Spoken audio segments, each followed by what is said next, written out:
Hey guys, it's PK here. In this video I'm going to talk to you about whether you should use a buyer's agent or not, the advantages and the disadvantages. And I'm right here in Mount Tamborine in Cedar Creek Falls in Queensland, and obviously not at the falls, just about to go there, but I thought while my wife was feeding my son I would record this video. Okay, so buyer's agents. Buyer's agents are a relatively new phenomenon. In the States, in the USA, they're quite more common.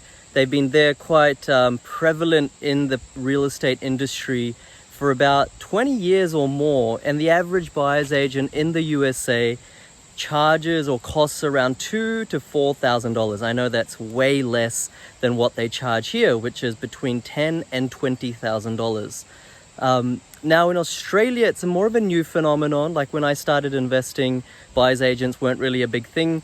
I think about 10 years ago, there was about 200 buyer's agents across Australia. And now in 2020 or going on to 2021, I think there's more like 1,200 or 1,500. What happened was that between 13 and 17, the Sydney market and the Melbourne market boomed. All these people either got lucky or did really well through skill and talent, and they decided to leave their 9 to 5 and become a buyer's agent. And you know, because all of the podcasts that you guys consume, all of the content that you guys consume on Facebook groups, on books, on podcasts, on forums and magazines, all of these things, it's all run by buyer's agents. It seems like you need one, okay? Because they're all saying the same thing. Now, I'm not against buyer's agents. I have a lot of friends who will be watching this who are buyer's agents as well. But let me take you through the pros and cons of using a buyer's agent. But I just want to say, because all the content, like if you're brand new to real estate, if you're brand new to property investing and you're like, well, I need to figure out where to start. I need to figure out how to do research. How do I get a loan? Where do I buy? What do I buy? Positive cash flow, growth, all of these terms that you hear and you start to become educated about. The way that you're educating yourself for free is through all this content that buyer's agents are producing, podcasts, Facebook groups, online forums, chats, books. I'm probably missing a whole bunch here as well. There's so many. YouTube's the other one. Lots of buyer's agents on YouTube. And because they're saying the same thing, they're saying, look, to become a property investor, you need a team. It's a team sport. Right? You need a mortgage broker, you need a conveyancer, you need a tax accountant, you need property manager, which are all true, by the way. And then they kind of slip in, you need a buyer's agent. It's not bad to have a buyer's agent, but you don't need a buyer's agent, okay? But because all this content that you're consuming suggests that you need a buyer's agent, and that brand new people who know nothing about property investing need a buyer's agent, that's why people are tricked. Or it's like a self-fulfilling prophecy. If enough buyer's agents are saying that you need a buyer's agent, and if all the content in Australian real estate is produced by them, then everyone, especially if you're a novice property investor, thinks that you need a buyer's agent. And even in sort of independent so-called podcasts. Now, I'm sure you've heard the podcast, The Property Couch. Right, I'm sure you heard of it. It's actually a fantastic podcast, has done a lot for a lot of people. But once again, they're buyer's agents. There's a particular bias behind that. They even have a course that they sell for $300. But once again, it's advertised as a DIY. You don't need us. You don't need to spend $16,000 on us. Go do the course. $300 course. What are you going to get out of it? It's basically an upsell to their product, to their buyer's agency. Smart Property Investment Show. Now, hosted by Phil Tarrant. It's actually a fantastic show. I still listen to it every now and then. I used to be hooked on it when I first started. I actually got a lot out of it, so just massive kudos to that podcast. But once again, every person that they interview is a buyer's agent. It's buyer's agent after buyer's agent after buyer's agent. And here's the thing, the majority of money that the podcast makes is through sponsorships. Guess who's sponsoring them? It's buyer's agents. A minimum of $30,000 to $40,000 to have your ads on that show, on the magazine, on the website by Smart Property Investor. Nothing wrong with it. Nothing wrong with it at all. But the only thing that I'm trying to convey is that once again, it is marinated in the bias.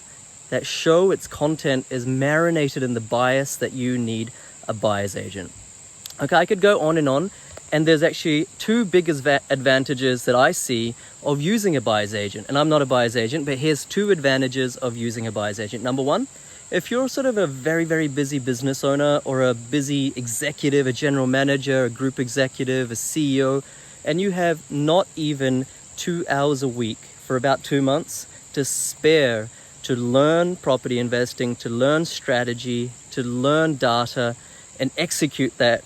If you don't have that kind of time, 2 hours a week for about 2 months, then I'll be honest with you, a buyer's agent, a good one, there's 1,500, only a good one is actually probably the right move for you, because you have no time to figure the stuff out yourself, and it's better to pay someone to do it and just get it done, because property is a fantastic asset class. So that's the first reason that you would actually use a buyer's agent. And the second reason is if you have no interest in property. If you're just thinking, look, I have money in the bank, I have no preference of whether it's stocks, real estate, Bitcoin, or anything else. I just want my money working hard for me. I don't really want to learn about property. It's kind of really boring to me. If that's you, then once again, property can make you a lot of money, but it can also eat you for lunch if you don't know what you're doing. So if you have zero time and zero passion for property, then it's probably a good idea to use a buyer's agent as well. But that's kind of where it ends. Okay, so let me debunk a few things. Some people think that it's a good idea to go through a buyer's agent and pay $10,000 to $20,000 for the privilege to do so, because they negotiate better, because they are better negotiators. Here's the real deal. Now, buyer's agents, because they work on volume, right? They work on volume. They need to buy properties for their clients again and again and again and again in the same location to be able to make money. That's how their business works. Because that is the case, they need to establish and maintain very good relationships with local real estate agents. What that means sounds good on the surface. What it really means is they don't negotiate as hard as they ought to. They don't negotiate as hard as they could, and they don't negotiate as hard as they should. What's the reason? Let's say the valuation of a property is 500. They're not going to try to get it for 460. They're not going to try to get it for 480 in most cases, because they don't want to make enemies with the real estate agent. They're relying on that agent to bring them or to sell them more and more and more properties, because that's how the buyer's agent will satisfy their clients. Whereas if you learn to do it yourself, then you can negotiate in a way that you kind of create a frenemy. My grandfather used to say that if you buy a house and the real estate agent kind of doesn't like you towards the end, you haven't negotiated hard enough. Now, I'm not sure if I fully agree with that saying, but the whole point is that if you negotiate as hard as you can, as strategically as you can, by learning the right techniques, by learning the right strategies, which by the way aren't hard, then you can get a better negotiation outcome than a buyer's agent. The second thing, buyer's agent bring you off-market deals. Not true. Okay, off-market deals are not the monopoly of buyer's agents. There have been property investors in the last 50 years in Australia that have bought hundreds of thousands of properties off-market, which means that they didn't list on realestate.com.au. In the last year, in 2020 alone, more than 30 of my clients have bought properties off-market without using a buyer's agent. Okay, just through education, just through knowledge. This third reason that you don't need a buyer's agent, some people think that you need to be on the ground and really understand a suburb before you want to buy there. Not true. These days, the data tells you everything. And we're not talking high-level data like vacancy rate and historical growth and yield. We're talking really micro data that once you learn this, you can actually form a rich picture of what's going on in a suburb, right? And there's no reason to smell the coffee at a local cafe. There's no reason to go hang out with the teachers at the local school. There's no reason to smell the paint on the white picket fence on the houses in that area. That stuff makes no difference, right? Schools could be great, white picket fence could be really white, coffee could smell and taste awesome, but the suburb could tank, right? There is nothing you achieve from walking around the suburb, driving around the suburb, that cannot be achieved in 2020, 2021 online. That's a fact, and I dare you to challenge me on that. It's true.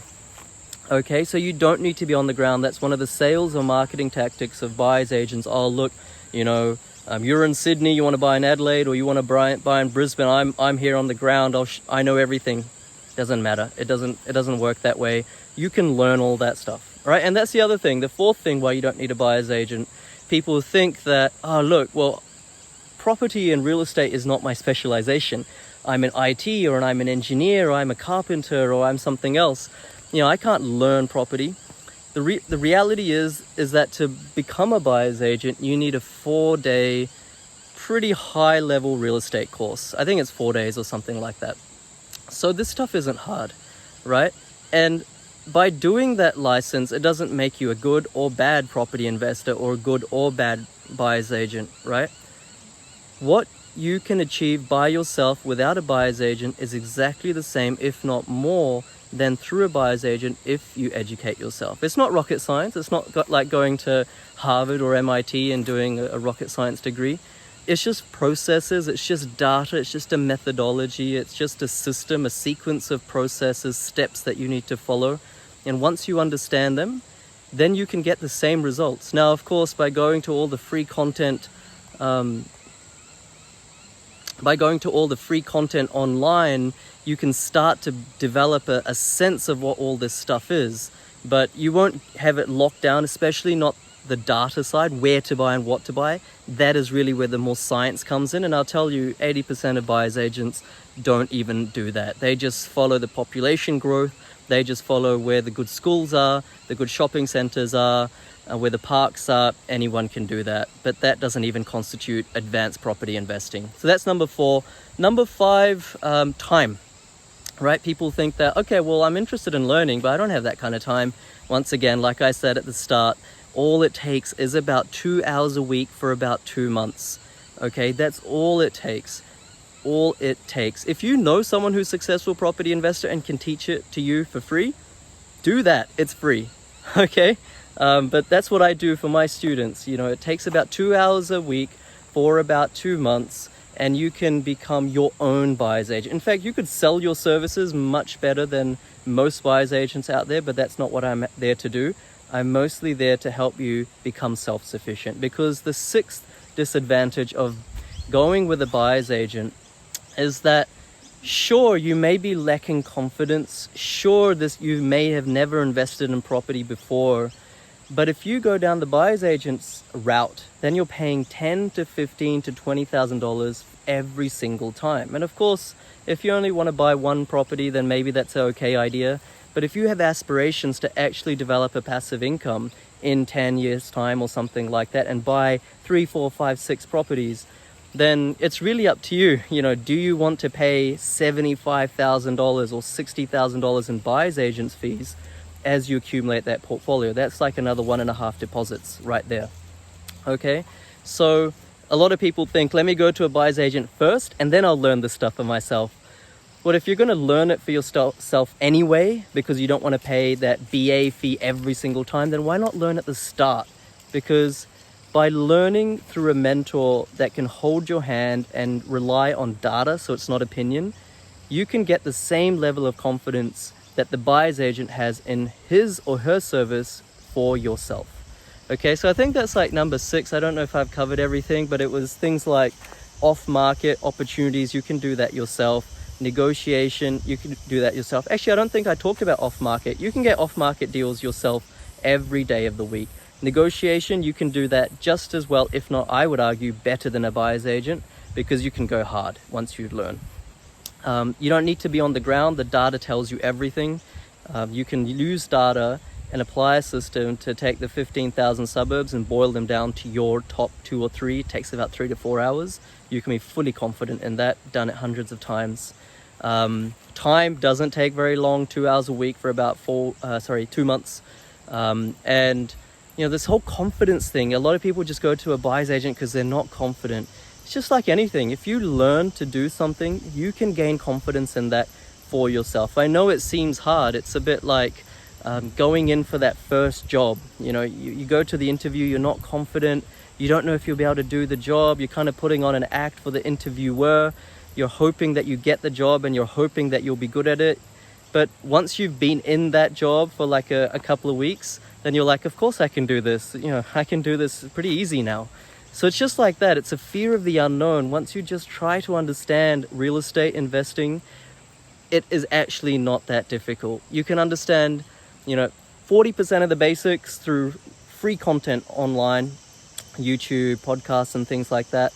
But the devil is in the detail. And for that, you need to really learn deep, precise data. That is the most important thing. And if you can build that confidence, which hundreds and thousands, I mean, everyone used to do that themselves before buyer's agents became a phenomenon 10 years ago. If you can do that, which is not hard, then you can save yourself, you know, literally $50,000 to $100,000 of buyer's agent fees as you accrue a portfolio of 4, 5, 6 properties over the course of 5 or so years, or 5 to 10 years. It's entirely possible. Now, I have a massive bias in saying all this because I'm not a buyer's agent, but I'm just trying to be a little bit outspoken, a little bit of the underdog, trying to produce some content that is different to all the buyer's agencies that you guys will be following on podcasts, on YouTube, all that stuff. But just be careful, right? Just be careful that the content you consume, all of it is basically from buyer's agents. So you need to see the forest from the trees, take a step back and really see why they are saying what they are saying. Okay, if they are saying that it's all too hard, you know, real estate is too difficult, you need a buyer's agent on your team, they'll find you off-market properties, they'll negotiate better than you could yourself, you know, see it for what it is. You know, sometimes buyer's agents say that, you know, buyer's agency is like an electrician. You know, if you have an electrical problem at home, you're not going to try to figure it out yourself. You're going to hire a professional, someone who knows what they're doing, and they're going to do it for you in a way that's reliable, safe, and trustworthy. That's the argument they say. I would give it a different analogy. I would say they're more like a handyman, right? Let's say you wanted to mow the lawn. Now, of course, you can air tasker it and pay someone, or you can just do it yourself. Maybe that's not the best analogy because it's a little bit not super skilled. Let's say growing a vegetable garden, right? Okay, let's see where this goes. Growing a vegetable garden, not anyone can do it. You need to understand the season, the watering, the fertilizer, the types of plants that you need, the timing, how to maintain them. There's a science to it, right? You could say, look, this is too hard. I'm just going to get a landscaper. I'm going to get a professional to do this. Or you could learn to do it yourself. How many of you would say that it's impossible to learn how to create a veggie garden, a veggie patch, right? Almost no one. It's pretty easy. You just need to learn how to do it. So buyer's agent is like that. You can either outsource that, but really that's just a very expensive labor hire. That's my view on most buyer's agents, unless you have no time and no passion. All right, so hopefully that rant was useful. I think it was a rant in the end. I apologize for that. If you agree, let me know in the comments. Also, if you disagree, we're all friends here. If you disagree, just let me know in the comments as well, and we can have a bit of a discussion, kind of flesh it out, thrash it out, you know, sort of politely debate, if that makes sense. And just give me a like or love if this has kind of changed your view on buyer's agents or the real estate industry and the content you're consuming. If this was useful, just give me a like or love below. All right, and once again, my name's PK. I'm massively biased because I help people buy high growth, positive cash flow property without dropping 15K on a buyer's agent, without wasting their weekends at inspections, because you don't need to do that yourself, and also without spending months doing research. Okay, so if you want to learn, I'll leave a link in the comments below, and you can click that and see how you can do this yourself and become self-sufficient. All right, guys, hopefully that was super useful. Subscribe below, and have a great day. Catch you later.